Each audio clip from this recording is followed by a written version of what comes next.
School bus driver. Woo! In a traffic jam. I'm so happy you all came out to see me. So, my name is Michaela Montgomery. A lot of you guys know me as the girl from Chick-fil-A, but I am so much more than that.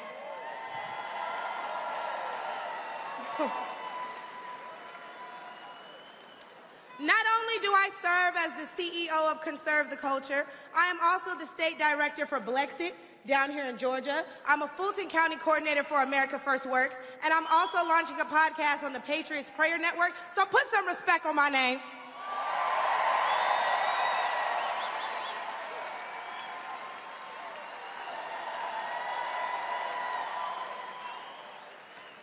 Now, why don't we jump right into it? See, as a young single mother, I can tell y'all that rent is too damn high. I can tell you that as a young black voter, groceries are too damn high. And as an American citizen, period, seniors like my parents should never have to choose between medicine or food. It should never be the quality of life versus the quantity of life. And I don't want to hear, oh, but we capped the price of insulin and lowered the price of all these medicines. Yeah, but you raised the price of everything else, so it's about time to start telling the truth to Americans and let them know exactly what they're signing up for if they want to vote for Kamala Harris. We need to vote based on facts and not feelings. See, under Harris and Biden, the average Georgia household is losing $1,060 per month, and inflation is at 21.4%. And due to the war on energy, average gas prices have reached record highs for the state. We also did a poll, and 80% of us black Americans are not happy with the current state of the economy, so I'm going to need 80% of y'all to vote accordingly in November. They love me, they really love me. The left wants you to get in your feelings about things that have been said, but I want you guys to pay attention to what has been done. They don't want to talk policy. They just want to use propaganda to steal your vote. The left is trying to tout this woman as a savior for the black community, but all she's done is hurt the black community since she came into the game.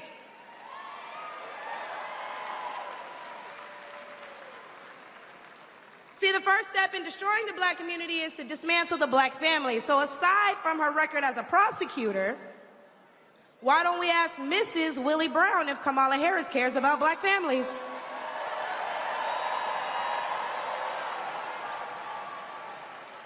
I wonder if Mrs. Willie Brown, a black woman, is also with her.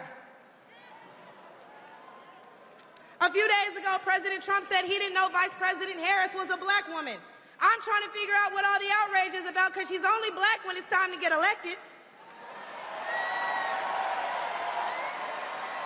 Did I lie? The same black people who are mad at Trump for being confused about her race, ethnicity, nationality, whatever, are seemingly forgetting that while you're touting her as a savior for black people, she identifies as an Asian woman. She chose her side and it wasn't ours. When asked if she would ever do anything specifically for black people, she said no. Whereas Trump gave us the Platinum Plan, which specifically uplifted the black community by increasing capital by almost $500 billion, creating 500,000 new black businesses, and would give black churches the ability to fight for federal resources for their communities.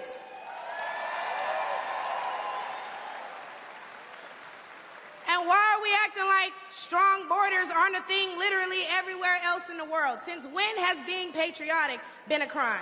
See, a few weeks ago at the debate, Trump mentioned black jobs. And a lot of people got in an uproar as if they didn't know what he meant.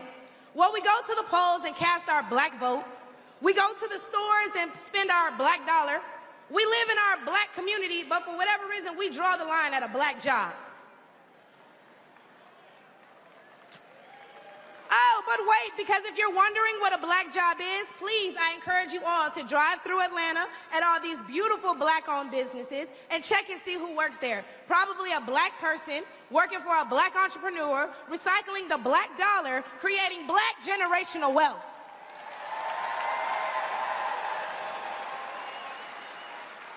If they come here illegally and they're taking your jobs and your resources, then please believe my cousins in the Appalachians, they're coming for you too.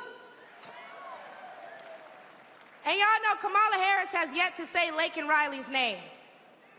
As borders are, she opened the border to millions of illegal immigrants that have flooded American streets with deadly drugs and gangs that have spiked overdoses by over 124% and brought more crime into minority communities. So how's that for black folks? But let's take race out of it. Just as a woman, period, how can you be a champion for women's rights when you're taking away opportunities from biological women and giving them to transgendered ones?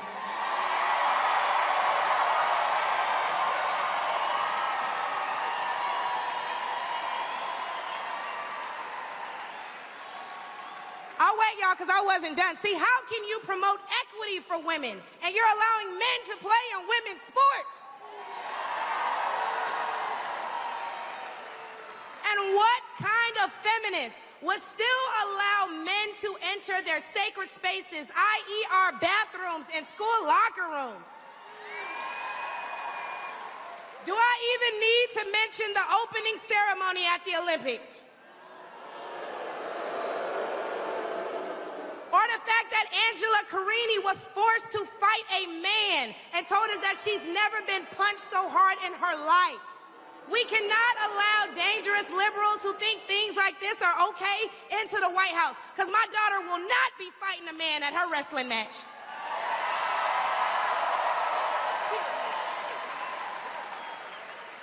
And what I think both men and women can agree on is that national security is important. So who would y'all rather see lead us into war if it were so to happen? My silk-pressed sister Kamala or the big dog Donald Trump?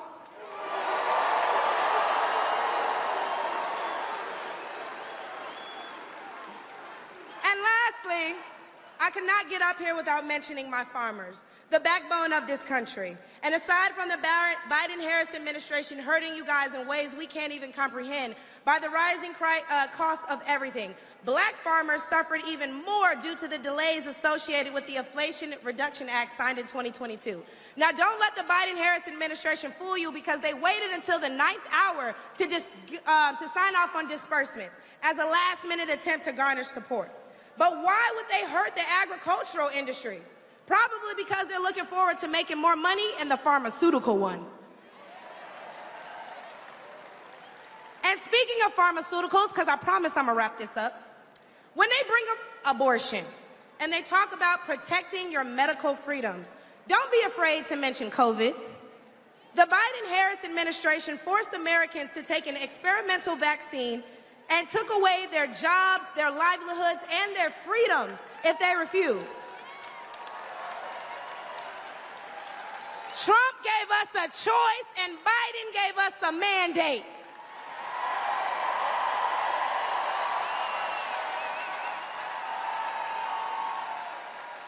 Hey, y'all, because I'm about to kill him with this one.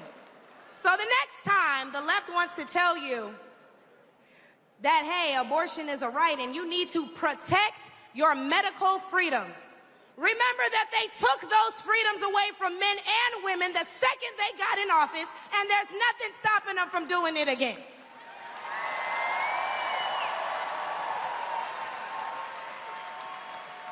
Clock it. So lastly, again, I'm going to encourage you all to vote based on the facts and not feelings. Oh, he made me feel so bad when he said that. Okay, but they hurt your families when they sent all your tax dollars overseas. Oh, it hurts my feelings when he acts like that. Okay, but it hurts all of us when you see an administration failing their country that they were elected to represent. In which case, I'm going to leave y'all with, hey, mama, daddy, I made it.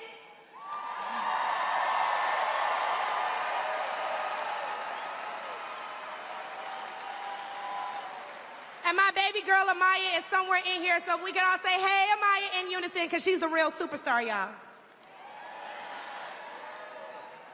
But I'm going to go ahead and let y'all get riled up and ready for Big T himself. Thank you guys for having me. I look forward to seeing you all.